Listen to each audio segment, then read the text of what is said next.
Hello and welcome to the outdoor video vlog by yours truly. This time I'm back at Cautley Spout. It's England's highest waterfall, or longest falling waterfall. I don't know if it's Britain's, but it's certainly England.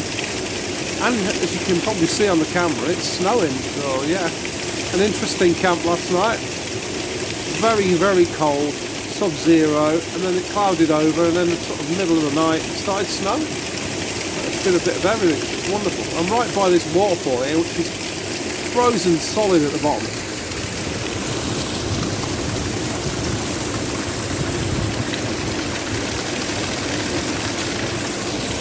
Absolutely frozen solid. I don't know what the temperature is now, but I'm guessing it's probably about -1 or 2.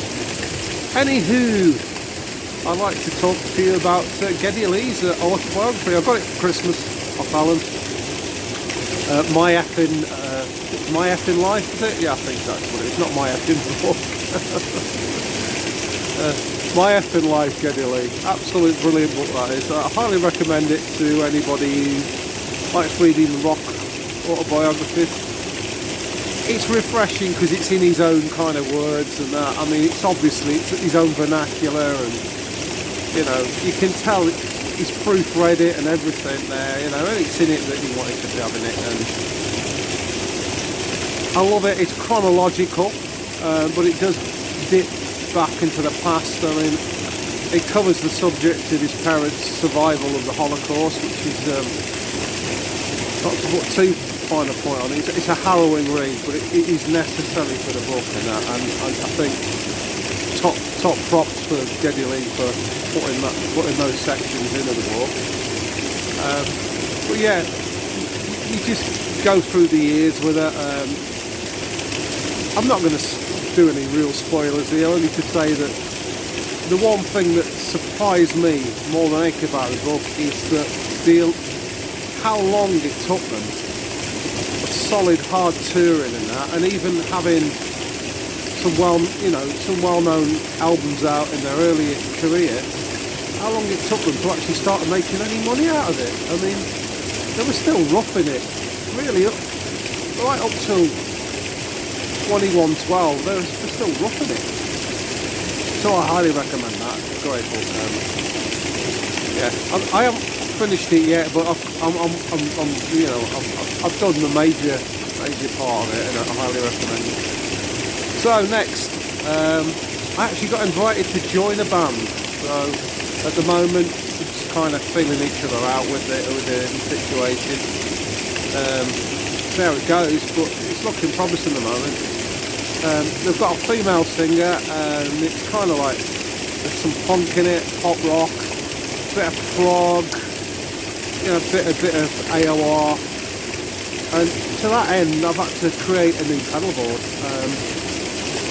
And the pedalboard, really, what I've kind of based it on is from the mid 70's to early 80's, those mid 80's, those kind of session players that played on those kind of Kate Bush albums, Elkie Brooks, Judy Zoot, you know the type of artists there. If you're going across the pond, Andrew Gold,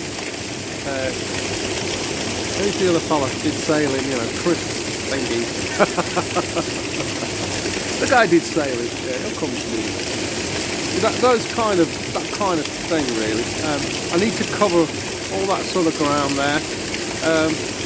A little bit of alternative too, like Talking Heads. So there's a lot to do. It's original stuff. There are some covers in there. I've got a lot of work. I'd say it's pleasure, not work.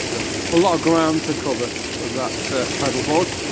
So yeah, I've kind of gone more analogue with it. Well, I have gone, apart from the tuner, totally analogue. But I might put something up about that pedalboard. I found it interesting. I've had to create a pedalboard for a specific sound and sound. So finally, trolls.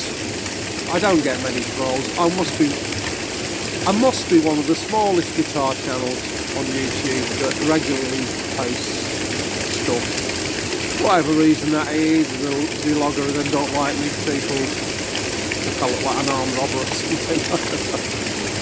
Whatever it is, it doesn't bother me. I'm not doing it for that, but I must be looking for it. But when people do troll me, it always surprises me a little bit and gives me a laugh. You know, why would they ever go at a small channel like mine? Like, you know, I don't know. Suffice to say, I'll say it again, and I've said it before. The channel started out as me archiving material for myself, whether that be a song I've written, you know, guitar pedals. Guitar pedals are a great example. I like archiving them. I don't know whether I'm going to move them on or whatever, keep them, I don't know. And I just like to look back and hear how they sound and what they do. In fact, I've done that when I was just talking about that pedalboard I put together. I actually did that to look back at a couple of pedals there, thinking, oh yeah, I think that might work. So yeah.